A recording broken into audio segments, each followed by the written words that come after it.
Welcome, everyone, to History Gone Wilder, part of Have History Will Travel. I'm your host, the Wilder historian, Dr. Lucas Wilder. And last time, we were bringing the war to a close as Joseph E. Johnston surrendered all the forces under his command to Sherman. Now, Sherman attempts to navigate the political waters of Reconstruction.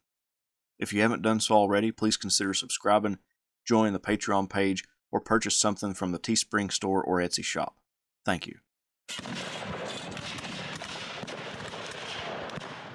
Just after Grant left for Washington, Sherman picked up an April 24th New York Times. For the first time, he read Stanton's attack and realized the mess he was in. He was hurt, angry, and amazed. He defended himself, citing his fear of guerrilla warfare as his justification for an agreement that would keep the Confederate armies from disintegrating. "We should not drive a people into anarchy," he said, and anarchy was precisely what would happen if the Confederate soldiers formed bands of armed men, roving about without purpose and capable only of infinite mischief.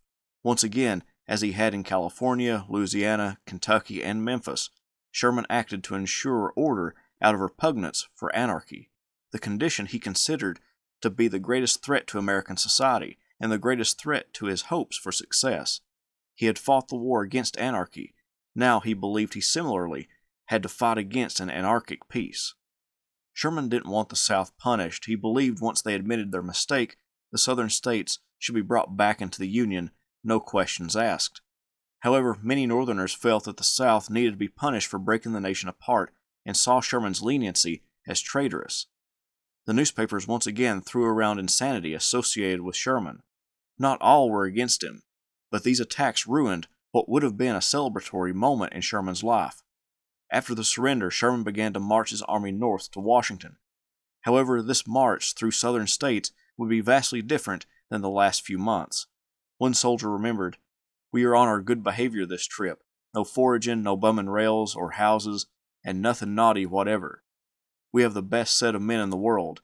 When it is in orders to raise hell, they have no equals in destructiveness, but now they are perfect lambs. Not a hand laid on a rail this evening with intent to burn. Not a motion toward a chicken or smokehouse. They don't pretend to love our erring brethren yet, but no conquered foe could ask kinder treatment than all our men seem disposed to give these rebels." When Sherman and his army marched through Richmond, Virginia, the army commander informed an old and now former friend, Henry Halleck, who had scolded Sherman following his first set of surrender terms, that he did not want to see him when he entered the city. The army marched at right shoulder shift in front of Halleck as he stood on his portico, but didn't salute him. Halleck, not above pettiness, refused to allow the soldiers the liberty of the city, even though former Confederates were allowed that. Sherman's troops began to dislike Halleck just as their army commander did. By May 14th, Sherman and his army was in Alexandria, Virginia. He told one of Grant's adjutants, "Let some one newspaper know that the vandal Sherman is encamped near the canal bridge halfway between the Long Bridge and Alexandria to the west of the road, where his friends, if any, can find him. Though in disgrace, he is untamed and unconquered." Sherman would meet with President Andrew Johnson, who was extremely happy to see him, but there was tension while the general was in Washington. Edwin Stanton had become his enemy, and Sherman's family thought he may do something rash if not calm down. Some of his relatives attempted to talk him down and argued that he should be more tactful when dealing with Stanton and confront him publicly through the newspapers. On May 22nd, Sherman appeared before the Committee on the Conduct of the War to answer for his agreement with Johnston.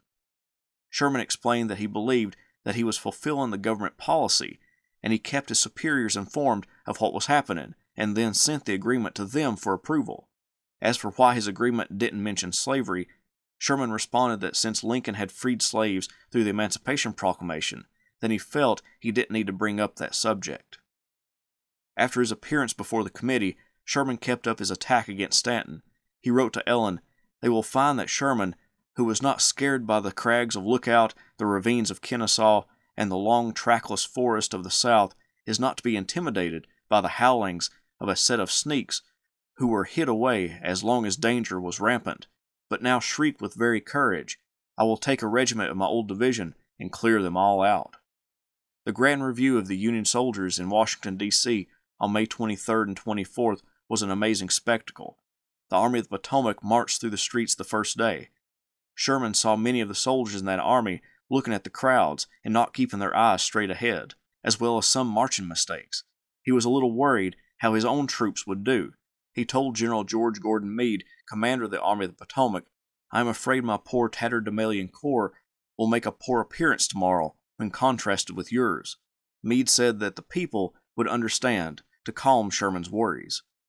Sherman then asked Oliver Otis Howard, the commander of the Army of the Tennessee, if one of his corps commanders, John A. Logan, who had commanded the army for a few days outside of Atlanta, could ride at its head.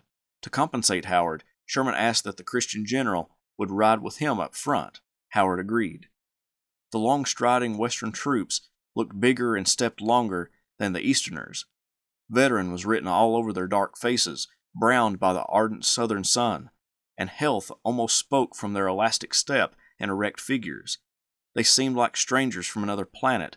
Interspersed with the marching soldiers were bummers, freed people, mules, fowl, and the booty of foraging. It reminded people, Julia Grant noted, of the words in the song Marching Through Georgia.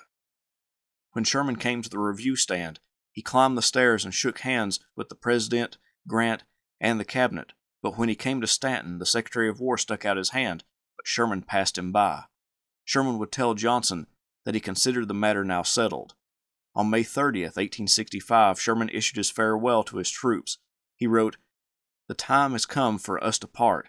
Our work is done, and armed enemies no longer defy us. You have done all that men could do, and we have a right to join in the universal joy that fills our land because the war is over, and our government stands vindicated before the world. If, unfortunately, new wars should arise in our country, Sherman's army will be the first to buckle on its old armor and come forth to defend and maintain the government of our inheritance."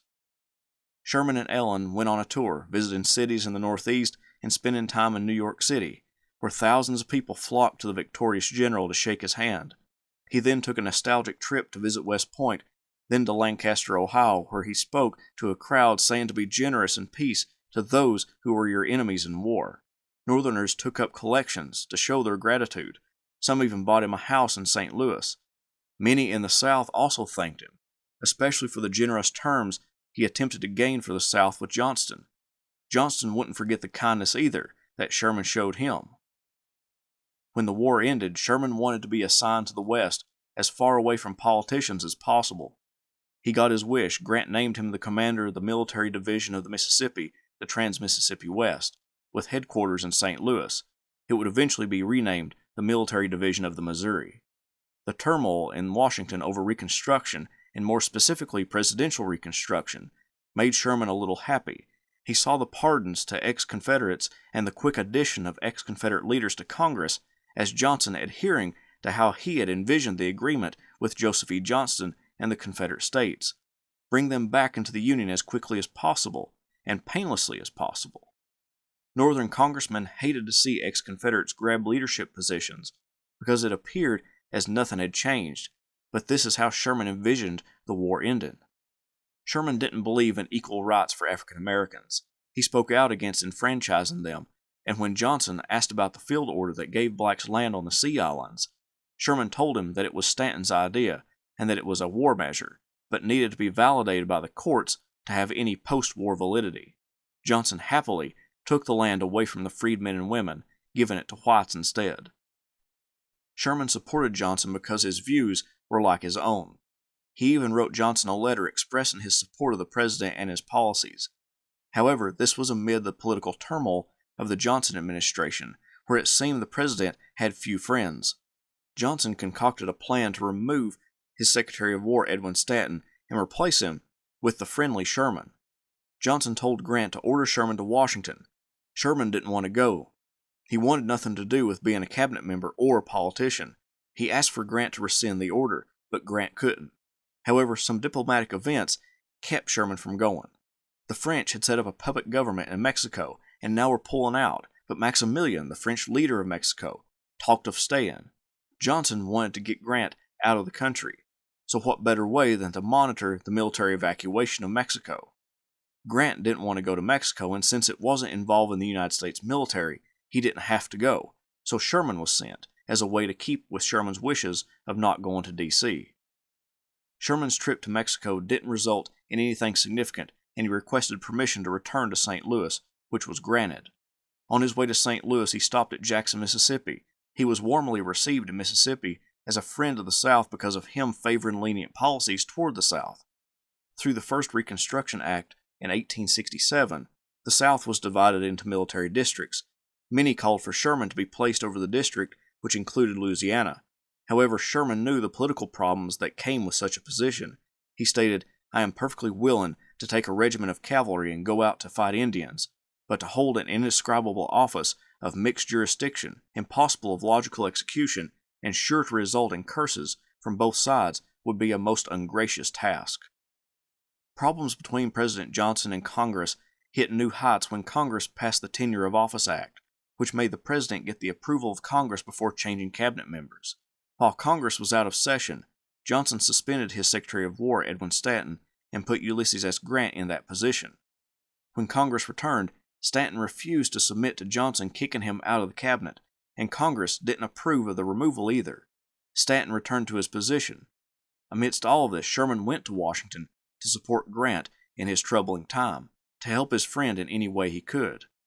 Johnson, attempting to capitalize on Sherman's military clout, decided to make a new military district in Washington and put Sherman at its head to keep him close by.